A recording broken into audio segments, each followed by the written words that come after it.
Hello, and welcome back to Biblical Receipts Podcast.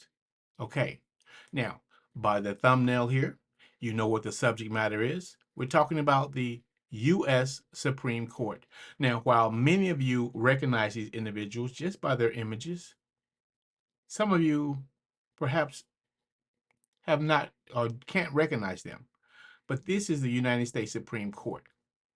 And so, why are we talking about them today? Well, we know that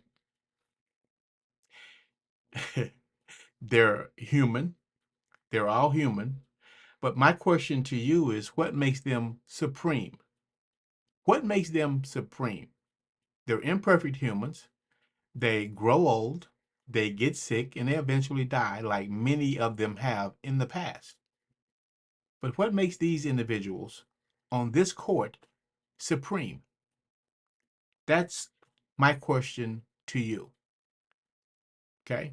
Now, as you read on the thumbnail, these individuals, this court, and not just this one, but courts like this around the planet will very soon be destroyed and replaced. Replaced by whom? Well, if you've ever picked up this book and literally read it, this is the King James. I have other translations that I read, and if you visited this site before, you know I use multiple translations. I use this on this channel because 99% of the people that actually respond read this book. I have another go-to that I read, the New World Translation. But anyway, I list other translations as you will see. Again, my question is what makes these individuals supreme? Their name, title, their position? Well, as I said, they will be replaced very soon. By whom? Well, Jesus helped to give us an idea of who they're going to be replaced by. Okay. And I always get my facts from the Bible. I don't just pull stuff out my you know what and just put it on on my channel. As you can see here, I use multiple translations to prove everything I say. So no one can simply say I made something up. I don't know what I'm talking about. I always brings the receipts. However, many they don't like the facts. The receipts to them, they don't want to see facts. People are all up in their feelings. I'm not about feelings, I'm about facts. Okay? Anyway, at Matthew chapter 19, verse 29, Peter asked Jesus a question because that's the type of person Peter was. He was outspoken. He was always the first to do something, the first to get out the boat when they were on the sea and he walked on water. The only human to ever do that besides Jesus, but yet his lack of faith caused him to sink. But that's another story for another day. Peter asked Jesus a question. He said, and I'm going to read from the King James here in the classic translations in the middle there on the page. He said, Then answered Peter and said unto him, Behold, we have forsaken all. Or basically, we've left all this stuff for you, Jesus. What's in it for us? This is what Peter was asking Jesus. What do we get out of the deal? We left you. We left all these things, our fishing business. Now we're following you. What do we get, my brother? Jesus told him. What does Matthew chapter 19:28 say? Jesus is telling them what their duties, what their responsibilities will be once they arrive in heaven. This is something churches will never cover, they will never discuss, because once they do, it opens up other cans of worms that they've flat out lied to many of you about. Okay? These individuals that are carefully chosen, carefully selected by Christ, what did he tell Peter? Ye who will sit upon 12 thrones, doing what? Judging the 12 tribes of Israel. Yes, basically those that go to heaven, those few, we're going to get to the number of the specific number of how many people actually go to heaven and what their responsibilities are. And for all of you that got this emotional feeling that you going to heaven, I got my pen out and I'm gonna bust that balloon today. Okay, I'm not saying it to be harsh, but you need to know facts over your feelings. Okay, because if you don't know why you're going, if your answer is, "Are we going to praise the Lord?" Yee yee. No, that ain't it. Okay, let me just keep it 100. That's not why you're chosen. Jesus is laying out what his responsibilities are right here. They're going to be judges, perfect, angelic judges, point blank. There's no room for interpretation. Jesus already spelled it out. That's what they're going to be doing. That will be their responsibility, those who go. And there is a specific number of people actually going, just in case you didn't get the memo. Luke 22:30.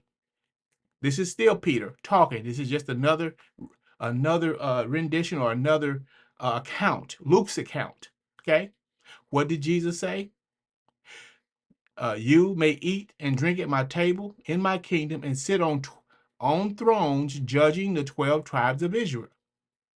They're going to be judges, period. Those who go to heaven. So how many? How many are literally going to heaven? The Bible tells us. They were carefully chosen and sealed. Revelation chapter 7, verse 4. And it mentions a number who are sealed. They're sealed from something. Guess what they're sealed from? The destruction that is coming in the tribulation ahead. They're sealed from that. They're hidden away, preserved, if you will. 144,000 from all tribes of Israel. That's how many people go to heaven if you didn't get the memo. Okay? Just that. There will be 144,000 perfect angelic judges judging humans right here on earth. Those that are resurrected, the righteous and the unrighteous, or the just and unjust. They're the ones that will be judged by these 144,000 perfect, uncorruptible judges. You didn't get that in your church, did you?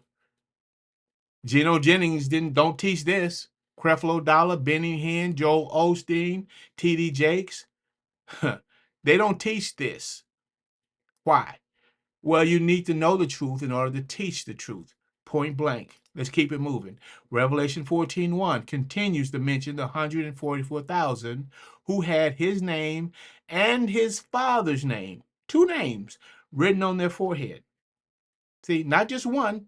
See, you got someone sitting on the throne and someone else. Two names are written on the foreheads of those 144,000 that are sealed. Okay? God and his son. Two names are written on their foreheads. Okay?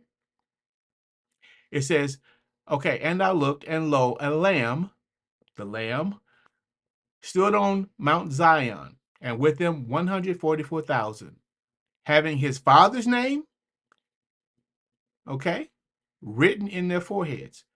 Okay? Revelation 14:3. What's it say? I got it underlined in red. That 144,000, which were what? Redeemed from where? The earth. They were taken from the earth. That specific number and that specific number only. Taken from the earth, redeemed from the earth, purchased from the earth. You have all these translations here that you can read. Hopefully you have a larger screen like a desktop or even a tablet. Most of you can't see this on your phone unless you expand the view of it.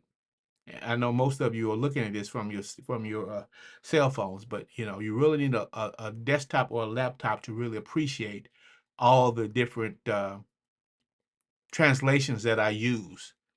Okay, but anyway, the main topic is the fact that the United States Supreme Court, other courts around the earth, who whatever on whatever continent, they will soon be replaced, destroyed, and replaced by Jesus and his 144,000 perfect judges to rule over the earth, according to Daniel 2:44, when all governments are destroyed.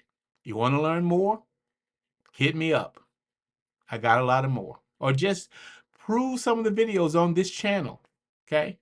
The channel is full of videos and full of informative information taken from multiple translations, not just one. Okay? With that being said, I'm out.